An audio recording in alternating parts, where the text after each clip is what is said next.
Eran las 2:47 de la madrugada. El pasillo del hospital estaba casi vacío. Solo se escuchaba el zumbido suave de las luces de neón y el eco lejano de pasos que no pertenecían a nadie importante. En el suelo, recostada contra la pared fría de azulejo blanco, estaba Valeria. Tenía 24 años. Llevaba puesta la misma ropa desde el día anterior. Tenía el cabello recogido de cualquier manera, y los ojos fijos en un punto del suelo que no significaba nada. No lloraba, ya no le quedaban lágrimas. Una enfermera pasó frente a ella con una carpeta en la mano y se detuvo un momento. La miró, con esa mezcla de compasión y protocolo que tienen las personas que trabajan demasiado cerca del dolor ajeno. Señorita, le dijo en voz baja, usted no es familiar, no puede seguir viniendo así. Valeria levantó los ojos. No respondió, asintió apenas, como si entendiera las reglas y al mismo tiempo hubiera decidido hace mucho que esas reglas no eran para ella. La enfermera siguió caminando, y Valeria siguió ahí sentada. Sacó el teléfono del bolsillo. La pantalla tenía una grieta en la esquina, de una caída que no recordaba bien. Abrió los mensajes y fue directo al último que había recibido, 11 días atrás, de un número guardado solo con el nombre señora Ruiz. El mensaje decía, necesito que cuides a los niños unos días, por favor, eres la única en quien confío. 11 días. Valeria leyó el mensaje otra vez, y otra, como si en alguna lectura posterior el significado fuera a cambiar, como si hubiera una explicación escondida entre esas palabras que todavía no había encontrado. La señora Ruiz no había vuelto, no había llamado, no había respondido, no había mandado a nadie en su nombre. Solo ese mensaje, enviado desde una habitación de hospital a las 4 de la mañana, y después silencio. Valeria se puso de pie despacio. Caminó hasta la ventana de vidrio que separaba el pasillo de la sala de cuidados intensivos neonatales. Ahí estaban, 2 incubadoras, colocadas una al lado de la otra, como si alguien hubiera querido asegurarse de que nunca se perdieran de vista,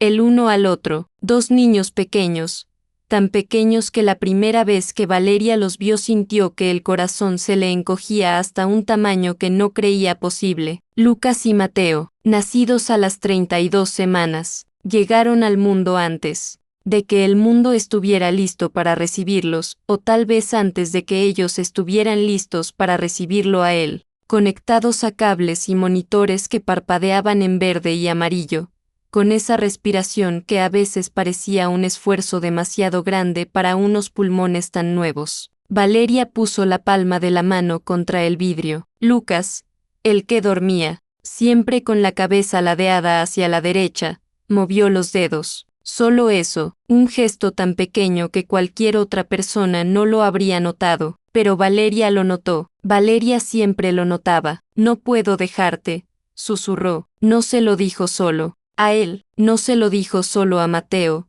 que dormía quieto al lado con ese ceño fruncido que ponía cuando algo en sus sueños no le convencía. Se lo dijo a los dos. Se lo dijo al vidrio frío. Se lo dijo a la noche entera y a esos 11 días que habían pasado como agua entre los dedos sin que nadie viniera a asumir lo que debía ser de alguien más. Hay personas que se quedan en los momentos difíciles porque es su deber, y hay personas que se quedan porque algo dentro de ellas simplemente no les permite hacer otra cosa. Valeria no era la madre de esos niños, no era su tía, ni su madrina, ni ningún parentesco que el mundo reconociera con un nombre oficial. Era la niñera, la empleada, la chica que llegó 2 meses antes con una maleta pequeña y referencias de una agencia de trabajo doméstico. Eso era lo que decía el papel. Pero el papel no explica por qué una persona pasa 11 noches en el pasillo de un hospital. El papel no explica por qué aprende a distinguir el llanto de un bebé del otro cuando desde afuera suenan casi igual.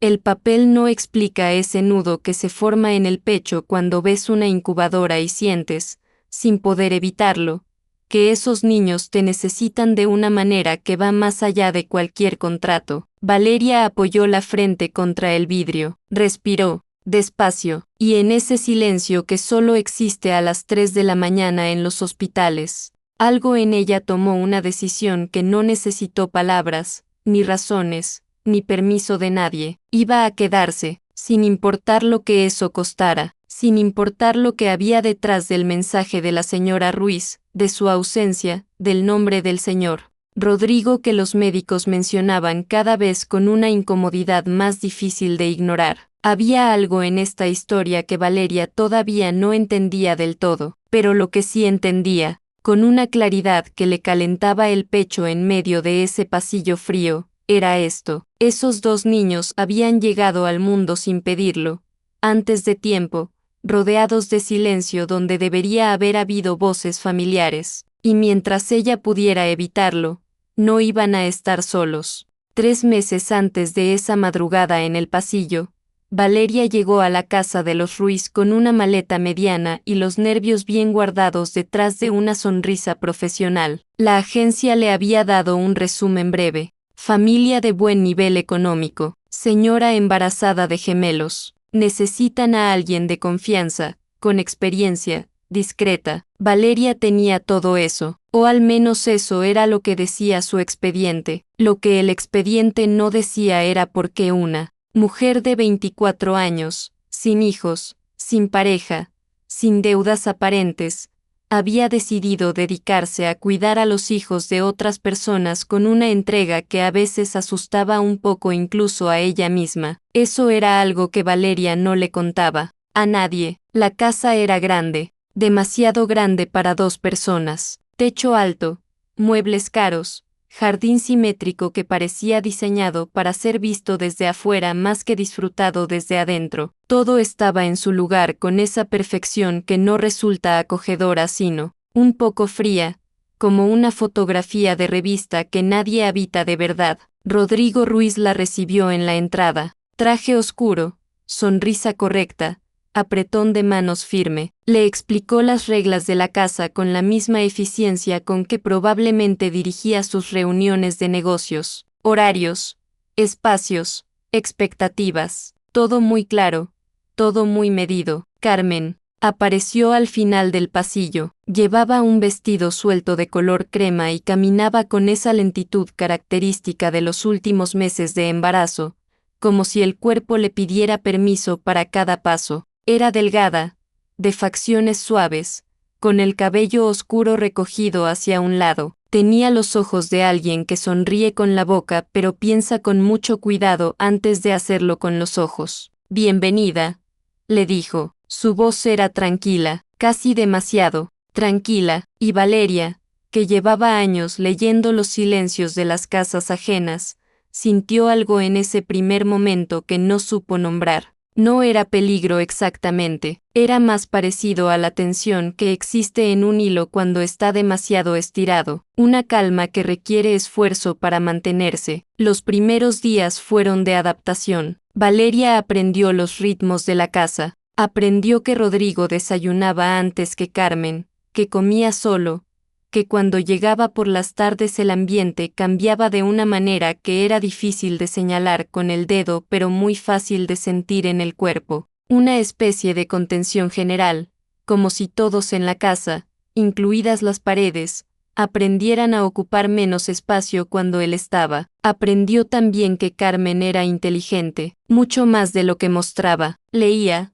observaba, recordaba, todo, pero había algo en ella que estaba siendo apagado poco a poco, como una vela a la que le van quitando el oxígeno de manera tan gradual que la llama casi no se da cuenta de que está disminuyendo. Rodrigo decidía qué comía Carmen, qué médico la atendía, con quién hablaba y por cuánto tiempo. Lo hacía con la suavidad de quien cree que controlar es una forma de cuidar, y eso lo hacía más difícil de nombrar, porque no había gritos, no había escenas, solo una red invisible que se tensaba cada vez más alrededor de una mujer que un día había sido, seguramente, alguien mucho más libre. Valeria lo fue viendo, y fue guardando silencio, porque no era su casa ni era su historia, pero con Carmen algo fue pasando de manera natural y silenciosa, como pasan las cosas verdaderas. No fue una conversación larga ni una confesión dramática, fue una tarde en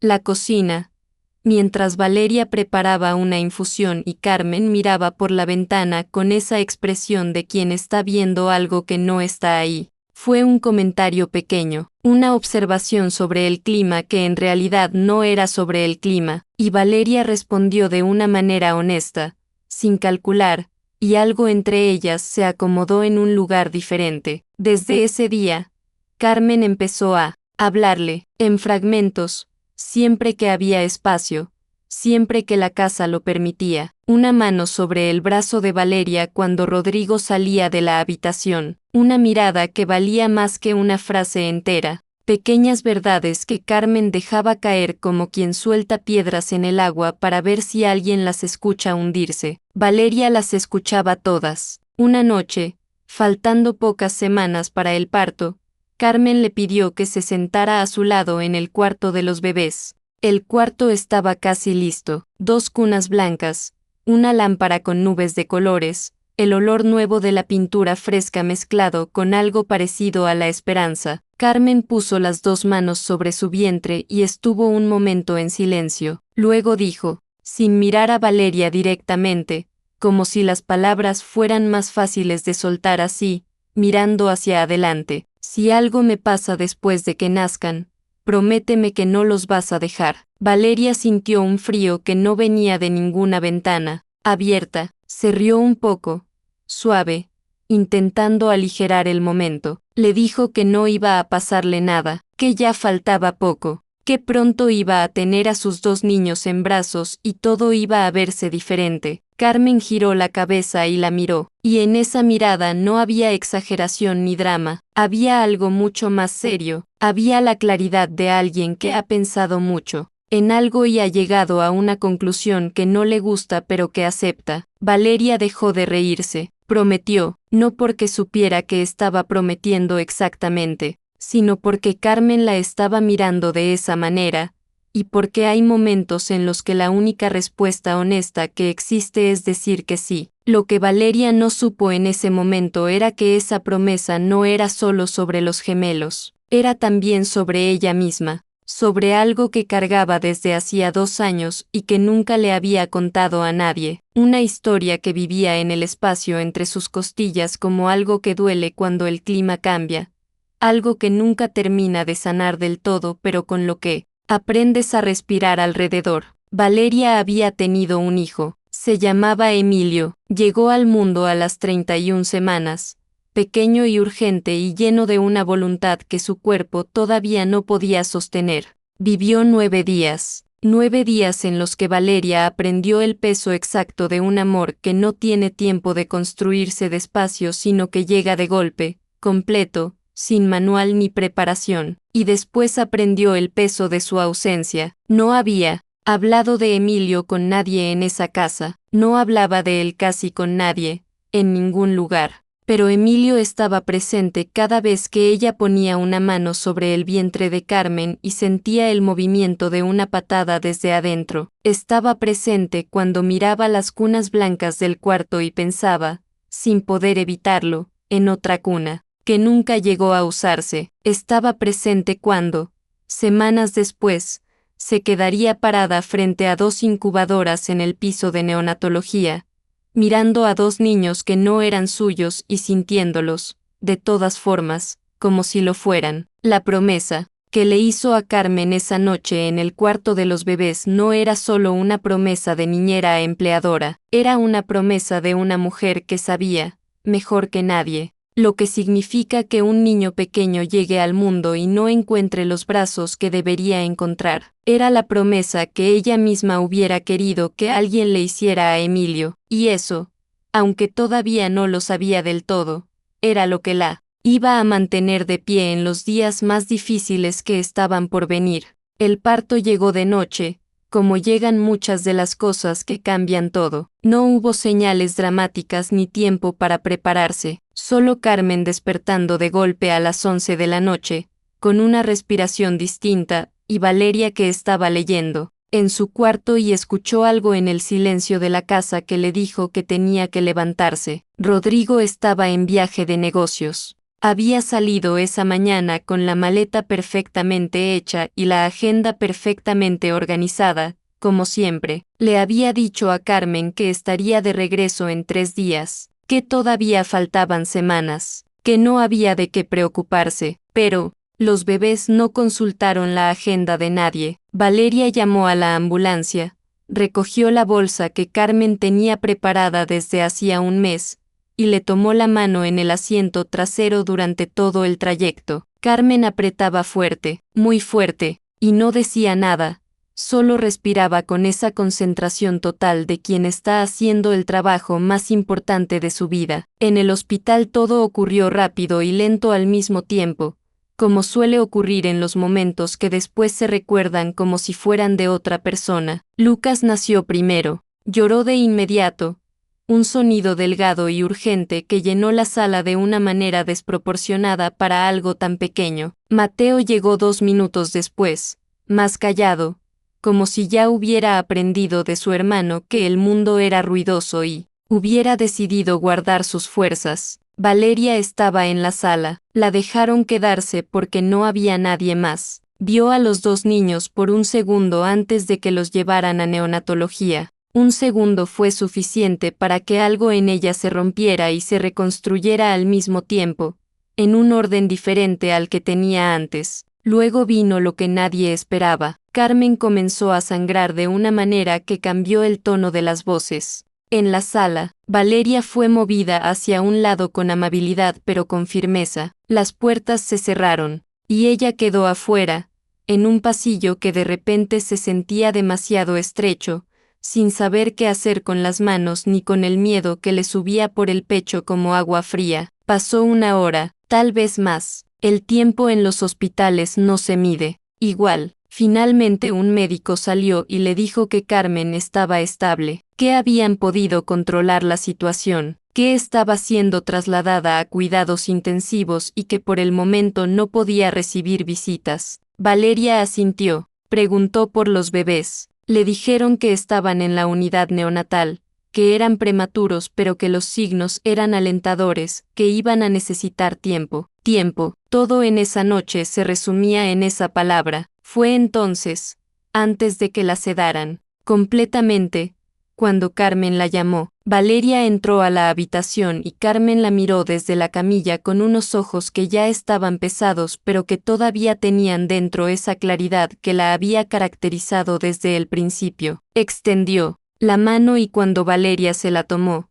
la apretó con una fuerza que no parecía posible en alguien tan agotado. No dejes que Rodrigo se los lleve, dijo. Su voz era apenas un hilo. No dejes que se los lleve. Valeria quiso preguntar por qué, quiso entender qué significaba eso exactamente, pero Carmen ya estaba cerrando los ojos y los médicos estaban entrando de nuevo y el momento se cerró antes de que pudiera abrirse del todo. Rodrigo llegó a la mañana siguiente, venía de su viaje con el mismo traje oscuro, el mismo paso seguro, la misma compostura de siempre. Se acercó al mostrador de información, habló con el médico de turno, asintió varias veces con esa actitud de hombre que procesa las noticias difíciles sin dejar que le muevan el suelo. Luego se acercó a Valeria, le dijo que gracias por todo, lo que había hecho, que había sido de gran ayuda, que a partir de ese momento él se iba a encargar de coordinar todo con el personal del hospital y que una enfermera privada iba a tomar el relevo con los niños. Le dijo que ya no era necesaria. Valeria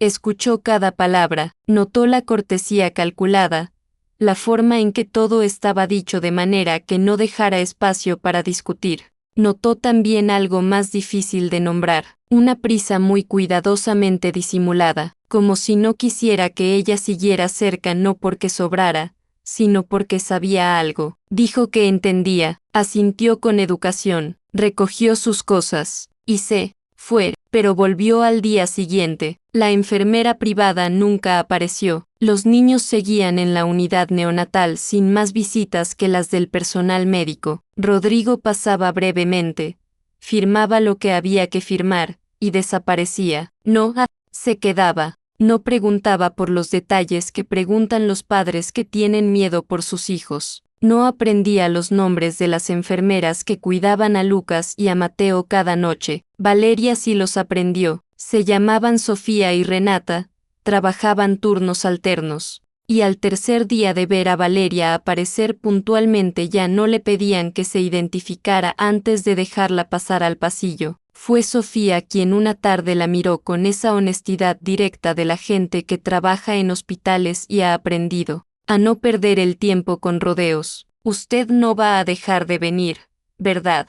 Le dijo. No era una pregunta. Valeria negó con la cabeza. Sofía asintió despacio, y desde ese día le avisaba cuando había un momento tranquilo para que pudiera estar más cerca. Los días fueron pasando con esa lentitud particular de las esperas que no tienen fecha de cierre. Valeria aprendió todo lo que había que aprender sobre 2 bebés prematuros. Aprendió que Lucas se ponía inquieto cerca del mediodía y que si le ponían una mano encima de la espalda se calmaba en menos de 1 minuto. Aprendió que Mateo era más paciente pero que cuando decidía que quería atención lo comunicaba con una intensidad que no dejaba lugar a dudas. Aprendió a leer los monitores, a distinguir qué números eran preocupantes y cuáles eran normales para ellos, a confiar en el proceso lento y sostenido de 2 cuerpos pequeños que estaban trabajando muy duro para estar bien. Y en ese tiempo aprendió también a vivir con la pregunta que no tenía respuesta: ¿por qué Carmen no había vuelto en sí del todo? ¿Por qué Rodrigo visitaba tan poco y con tanta frialdad? ¿Por qué nadie del entorno familiar de Carmen había aparecido? Ni su madre, ni una hermana, ni una amiga de toda la vida. Era como si Carmen no tuviera a nadie más en el mundo, o como si alguien se hubiera asegurado de que así pareciera. Una tarde, mientras esperaba en el pasillo, el teléfono de Carmen vibró. Valeria lo cargaba desde la noche del parto, guardado en el bolsillo de su sudadera junto con las llaves de la casa de los Ruiz que Carmen le había dado meses atrás para las emergencias. Nunca lo había abierto. Le parecía una invasión que no le correspondía, pero la pantalla se iluminó y el mensaje era visible desde afuera sin necesidad de desbloquear nada. Un número sin nombre, y 3 líneas que Valeria leyó sin querer y que después no pudo olvidar. El mensaje decía: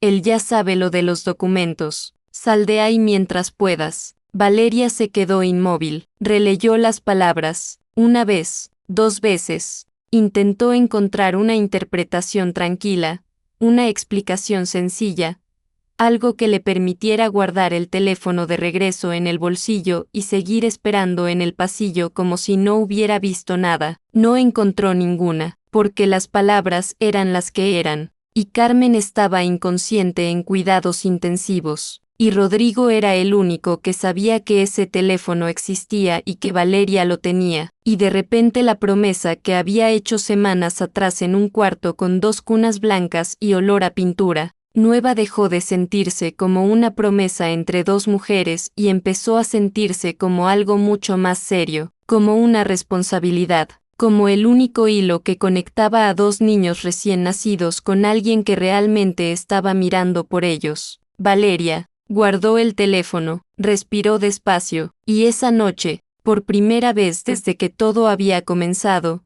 no durmió pensando en los niños solamente, durmió pensando en Carmen, en lo que había dicho antes de cerrar los ojos, en el miedo real y concreto que había en su voz cuando pronunció ese nombre, y en lo que podía significar que ese miedo todavía no hubiera terminado. Esa noche Valeria no abrió el teléfono de Carmen. Lo intentó, lo tuvo en la mano varias veces, pero cada vez que lo miraba sentía el peso de algo que sabía que no podía deshacerse una vez visto, como una puerta que, cuando se abre, ya no puede volver a estar cerrada. Esperó hasta el día siguiente, esperó a estar segura, segura de que, exactamente, no sabía decirlo. Pero había algo en ella que necesitaba un momento de quietud antes de cruzar ese umbral. La mañana llegó gris y silenciosa. Valeria se sentó en la pequeña silla junto a la ventana de su habitación de hotel, la más barata que había encontrado, a 3 calles del hospital, y desbloqueó el teléfono de Carmen con el código que Carmen misma le había dado meses atrás para emergencias. Esto era una emergencia. Lo primero que encontró fueron mensajes. Muchos mensajes de ese número sin nombre, todos del último mes de embarazo, todos con el mismo tono urgente y contenido, advertencias, preguntas sin respuesta, un hilo de comunicación que Carmen había mantenido en silencio absoluto, sin responder casi nunca, como si leer fuera lo máximo que podía permitirse. Luego encontró las notas de voz. Eran 11, grabadas en distintas horas, algunas de madrugada, algunas al mediodía cuando Rodrigo estaba en la oficina. La voz de Carmen en esas grabaciones era diferente a la voz que Valeria había conocido en la casa, más pequeña, más cansada, pero también más honesta,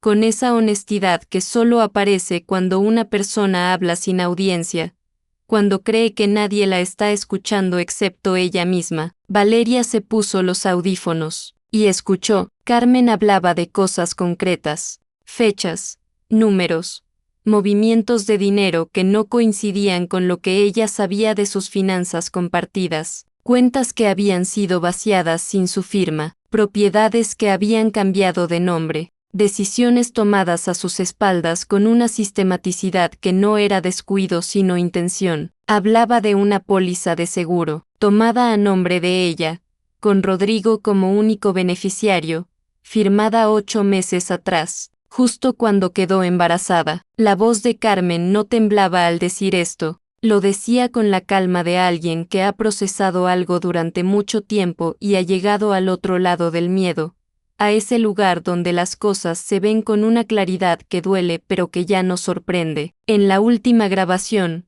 la que tenía fecha de 2 días antes del parto, Carmen habló más despacio que en todas las anteriores. Dijo que había encontrado algo en el cajón del escritorio de Rodrigo, un medicamento, sin receta a su nombre, sin caja, sin nada que explicara por qué estaba ahí. Dijo que no podía saber con certeza qué significaba. Dijo que tal vez no significaba nada, pero que llevaba semanas sintiéndose peor de lo que su médico esperaba, con síntomas que nadie terminaba de explicar del todo, y que la coincidencia era demasiado incómoda para ignorarla. Dijo que había intentado llamar a su madre, pero que Rodrigo le había dicho meses atrás que su madre había pedido distancia, que estaba molesta por algo que Carmen no recordaba haber hecho, y que ahora, escuchándose hablar en estas grabaciones, se preguntaba si eso también había sido real o si había sido,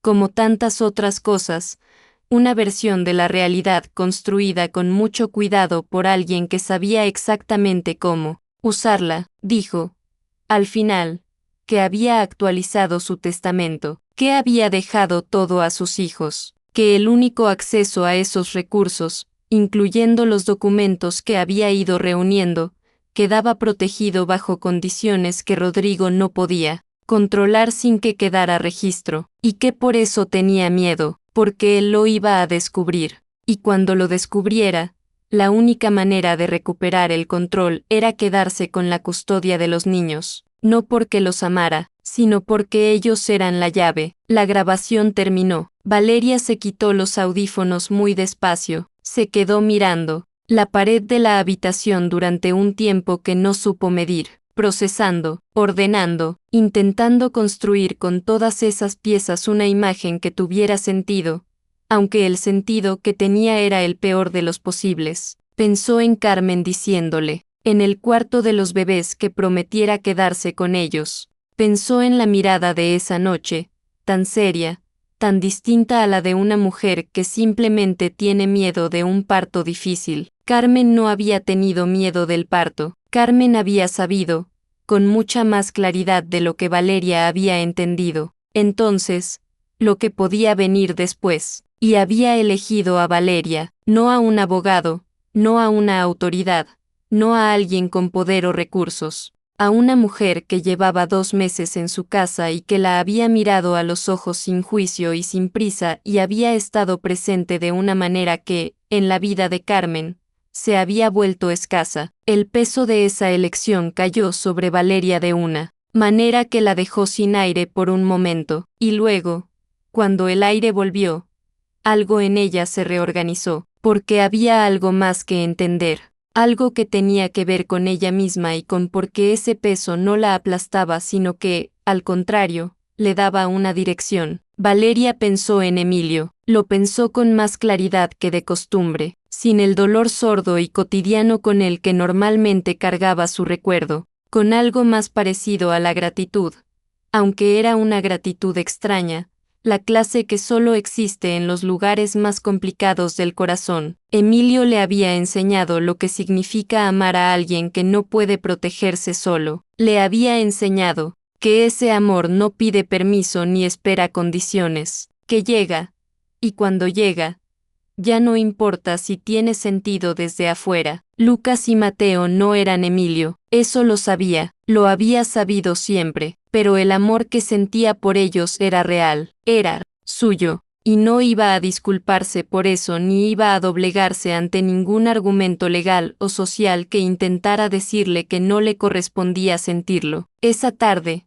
Valeria tomó 2 decisiones. La primera fue hablar con la trabajadora social del hospital. Se llamaba Dolores, tenía más de 20 años en ese puesto, y tenía la mirada de alguien a quien era difícil engañar y más difícil ignorar. Valeria le pidió una reunión, le explicó lo que sabía, con cuidado, sin exagerar, dejando que los hechos hablaran solos. Le mostró algunos de los mensajes, le habló de la ausencia de Rodrigo, de la falta de enfermera privada, de las visitas breves y sin contenido emocional de un hombre que pronto iba a pedir la custodia de 2 recién nacidos. Dolores escuchó todo sin interrumpir. Al final anotó varias cosas y le dijo que iba a hacer algunas consultas. Valeria supo que eso no era suficiente, no todavía. La segunda decisión fue más difícil, más arriesgada, requería confiar en alguien que no conocía, basándose en nada más que un nombre que había encontrado en los contactos del teléfono de Carmen, guardado simplemente como periodista. Le escribió un mensaje corto. Le dijo que tenía información sobre una situación que involucraba a una mujer hospitalizada, a 2 bebés prematuros y a preguntas sin respuestas sobre movimientos financieros y una póliza de seguro. Le dijo que tenía grabaciones. Le preguntó si podía reunirse. La respuesta llegó en menos de 1 hora. Esa noche, Valeria fue a ver a los niños como siempre. Sofía estaba de turno y la dejó entrar sin decir nada. Lucas dormía con la cabeza ladeada hacia la derecha, como siempre. Mateo tenía el ceño fruncido, como siempre. Valeria puso la mano sobre el vidrio. Hacía 11 días que estaba ahí, 11 días sin que nadie le pidiera que se quedara, sin que nadie le reconociera que lo que hacía tenía un nombre, sin que nadie le asegurara que todo iba a salir bien. Pero esa noche, por primera vez desde el inicio de todo, Valeria no se sentía sola en lo que estaba haciendo, se sentía, por extraño que pareciera, exactamente en el lugar donde tenía que estar, y eso era suficiente para seguir. La audiencia de custodia fue fijada para un martes por la mañana. Valeria lo supo por Dolores, la trabajadora social, que la llamó la noche anterior con una voz que intentaba ser neutral pero que cargaba el peso de alguien que ha visto demasiados casos y sabe que la justicia no siempre llega a tiempo ni en la forma que debería. Rodrigo tenía abogados, buenos abogados, el tipo de abogados que hablan con una seguridad que llena las salas y hace que todo lo que dices en contra suene pequeño e improvisado. Valeria no tenía abogados. Tenía un teléfono con grabaciones, una trabajadora social que había abierto un expediente, y una periodista que llevaba 5 días haciendo preguntas en lugares donde Rodrigo probablemente nunca imaginó que alguien iría a buscar respuestas. La noche antes de la audiencia, Valeria no durmió. No fue una noche de angustia dramática, fue algo más silencioso que eso. Se quedó sentada en la silla de la habitación del hotel, con las rodillas recogidas contra el pecho, mirando la oscuridad de la ventana y hablando en voz muy baja con alguien que no estaba ahí. Le habló a Emilio, le dijo que no sabía si lo que estaba haciendo era suficiente, le dijo que tenía miedo de que mañana todo saliera mal, de que el dinero y los papeles y los argumentos bien construidos fueran más fuertes que la verdad. Le dijo que había días en que extrañaba su peso en los brazos con una intensidad que todavía la sorprendía, como si el cuerpo tuviera su propia memoria y no hubiera aprendido todavía a vivir sin ese recuerdo. Le dijo que Lucas ponía los dedos de la misma manera que él, que no lo había notado hasta hace unos días y que cuando lo notó tuvo que salir al pasillo a respirar porque no sabía qué hacer con ese detalle tan pequeño y tan enorme al mismo tiempo. Le dijo que lo quería, y luego se quedó callada, y dejó que el silencio de la habitación fuera la respuesta, porque a veces el silencio es la única respuesta que existe y hay que aprender a recibirla sin llenarlo con nada. La mañana llegó. Lo que ocurrió en esa sala no fue una victoria limpia, ni una derrota, fue algo más parecido a la realidad, que rara vez tiene los bordes definidos que uno espera. Las grabaciones fueron presentadas. Los movimientos financieros que la periodista había comenzado a documentar entraron en el expediente a través de canales que Valeria no entendía del todo, pero que Dolores le explicó con paciencia. La póliza de seguro fue mencionada. Las visitas escasas de Rodrigo a la unidad neonatal quedaron registradas en los libros del hospital con fechas y duraciones que hablaban por sí solas. Rodrigo mantuvo la compostura durante casi toda la audiencia. Esa compostura suya, tan perfecta, tan constante, que en otro contexto podría parecer fortaleza, pero que en esa sala, rodeada de preguntas que no tenía respuestas limpias, empezó a verse como lo que era, una máscara que requería demasiado esfuerzo para sostenerse. La custodia provisional de Lucas y Mateo fue otorgada al Estado mientras se completaba la investigación. No fue lo que Valeria quería. Quería que se los entregaran a Carmen, que seguía recuperándose, que seguía frágil pero que seguía ahí, despierta ya, peleando a su manera desde una cama de hospital. Pero tampoco fueron entregados a Rodrigo. Y eso, por el momento, era lo más importante. Valeria salió de esa sala sin saber exactamente qué sentir.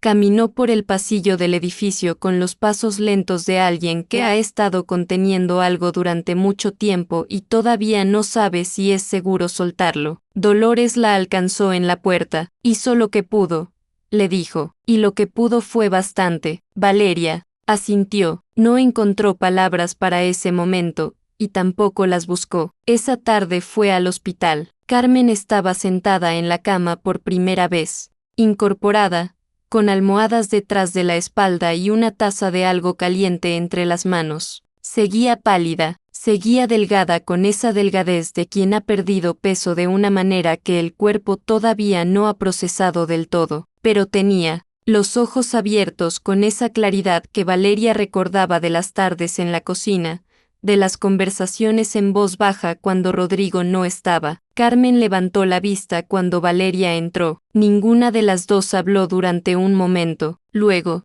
Carmen dijo, con una voz todavía rasposa pero firme, «Sigue aquí». No era una pregunta. Era algo entre el asombro y la gratitud y algo más profundo que ninguna de las dos palabras alcanza a cubrir del todo. Valeria se acercó. Se sentó en la silla junto a la cama, y por primera vez en semanas sintió que podía bajar los hombros, que podía soltar ese peso que había estado cargando con tanto cuidado para que no se cayera, para que no hiciera ruido, para que los niños no lo sintieran aunque ella lo llevara encima cada día. Carmen puso una mano sobre la de ella. «Podrías haberte ido», dijo. «Nadie te habría culpado». Valeria miró sus manos juntas encima de la sábana blanca. Pensó en la noche en que llegó a esa casa con una maleta mediana y los nervios bien guardados. Pensó en el cuarto de las cunas y la promesa que hizo sin entender del todo lo que prometía. Pensó en 11 noches en el suelo de un pasillo, en los monitores verdes y amarillos, en el peso de 2 nombres que se habían vuelto parte de ella de una manera que no tenía explicación racional pero que tampoco la necesitaba. Pensó en Emilio, y entendió, en ese momento, con una claridad que no dolía sino que simplemente era, que todo lo que había vivido en los últimos 2 años la había traído exactamente aquí. no como castigo ni como recompensa, sino como la continuación natural de quien era, de lo que había aprendido a fuerza de perder algo que amaba, de lo que había decidido hacer con ese aprendizaje. No podía irme, dijo al final. Carmen la miró. Valeria no intentó explicar más, porque algunas cosas se entienden mejor sin explicación, especialmente entre personas que han compartido el tipo de silencio que solo existe cuando dos vidas se tocan en un punto donde ninguna de las dos esperaba encontrar a nadie. 3 días después, con autorización médica supervisada, Valeria entró a la unidad neonatal con Carmen en silla de ruedas. Carmen vio a sus hijos por primera vez desde el parto. Valeria se quedó de pie junto a la puerta. No quería interrumpir ese momento. Era de Carmen, solo de Carmen, ese reencuentro que había estado suspendido durante semanas por razones que ninguna de las dos había elegido.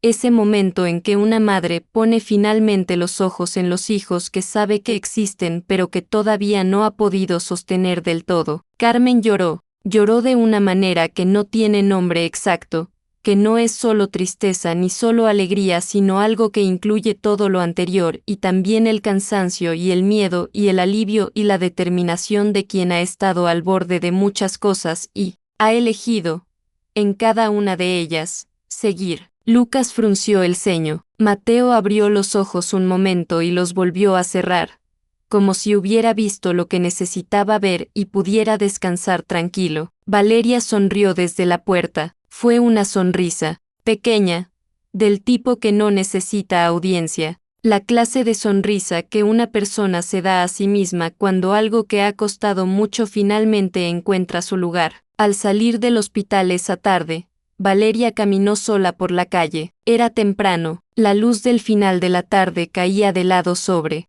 las aceras y hacía que todo tuviera ese tono dorado que dura solo unos minutos y que por eso mismo siempre parece más importante de lo que cualquier otra luz parece. Caminó sin prisa, sin destino inmediato. Pensó que tendría que buscar otro trabajo pronto, que la vida práctica seguía ahí, esperando, con sus facturas y sus decisiones y su peso cotidiano. Pensó que iba a extrañar a Lucas y a Mateo de una manera que todavía no podía medir porque estaba demasiado cerca para ver el tamaño completo de lo que había sido todo esto. Pensó en Emilio, lo pensó con ternura, sin el filo habitual, con la sensación de que él había estado de alguna manera presente en cada uno de estos días, no como una ausencia que duele, sino como una presencia que orienta, como un punto de referencia en la oscuridad que te dice hacia dónde mirar aunque no pueda decirte cómo llegar. Gracias, le dijo en voz baja, a la calle vacía, a la luz dorada, a nadie y a todos al mismo tiempo. Hay personas que entran en las vidas de otros cuando todo está roto y no tienen herramientas ni manuales ni garantías de que lo que están haciendo va a servir para algo. Solo tienen la certeza, tan simple y tan enorme, de que no pueden irse, de que algo en ellas, más profundo que el miedo y más fuerte que la incertidumbre, les dice que quedarse es lo único que tiene sentido. Valeria no salvó a nadie esa noche en el pasillo del hospital cuando puso la mano contra el vidrio y susurró esas palabras. O tal vez sí lo hizo, tal vez se salvó un poco a sí misma también, y eso, a veces, es exactamente suficiente.